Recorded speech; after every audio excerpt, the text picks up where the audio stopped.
أعوذ بالله من الشيطان الرجيم بسم الله الرحمن الرحيم السلام عليكم ورحمة الله وبركاته. شيخ بشير السنتزا وبركاته. شيخ بشير السنتزا بطلنا يه مكزيمة support exam in Uganda.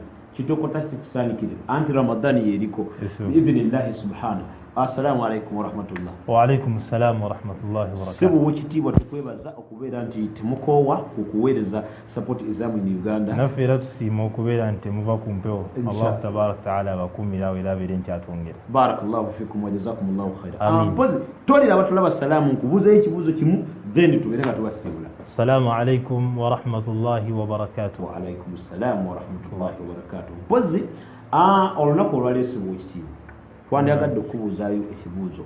Omuntu nnyinza okuba mbadde nasiibye tuli mu Ramadhani wakati kakati mu kusiiba okwo nembanga nasiibye naye neerabira nendya nenda okukakkana ng'emmere ngiwemense ngimazeewo ate wabula eddakiika ntono nnyo tusiibulukuke kati nkola ntya nsigala ndi ku lusaniya lwange singa nzijjukira oba nkola ntya? Fadal mashkura. بسم الله والصلاة والسلام على من بعث رحمة للعالمين بشيرا ونذيرا.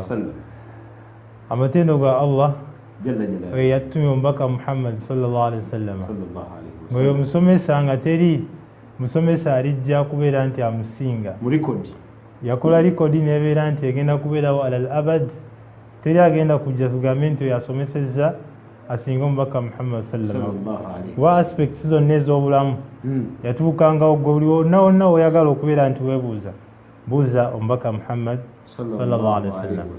Ensonga eyo okubeera nti tukola ki tulidde nga twerabidde nga tetubadde twasiibye abantu abamu bafuna okubuusabuusa naye nga okumanya akuyina nti omubaka Muhammad sallallahu alaihi wasallam yamugamba nti bw'abeera alidde nga yeerabidde abeere nti akola ki agenda mu maaso n'okusiiba kwe. Naye Allah ayinza okumugerera n'abeera nti emmere gy'alidde ekkusizza enjala ebadde emuluma Allah abeera amutunuddemu. Gwe tolaba omubaka Muhammad sallallahu alaihi wasallam ku hadiisi etuleetebwa Abi Hurayrata radiyallahu anhu agamba omubaka yawulira omubaka Muhammad sallallahu alaihi wasallam oba omubaka yamutegeeza nti idha akala ahadukum aw shariba idha akala ahadukum aw shariba wa huwa saim alidde omu mummwe oba n'anywa ng'omuddu oyo abadde asiibye falyatimmu siyamahu abeere nti akola ki ajuliriza okusiibako na lunaku lulala oba olwo lwennyini mmaze okulya nzikuse omubaka nzijukidde nga n'amannyo nasenyezza dda. Wulira omubaka kyamugambye fa innama at'amahu Allahu wa saqaahu. Allahu tabaraka taala abaamuliisizza gwe teweetegeera Allah yasinga okutegeera. Kiyinzika okuba mu kaseera akabadde kagenda okuddirira mu maaso awo ekyenda kibadde kigenda kutuuka olw'ensonga kikaze nnyo nga kyetaaga ekyokulya Allah aba akiraba ye musawo asinga abasawo bonna.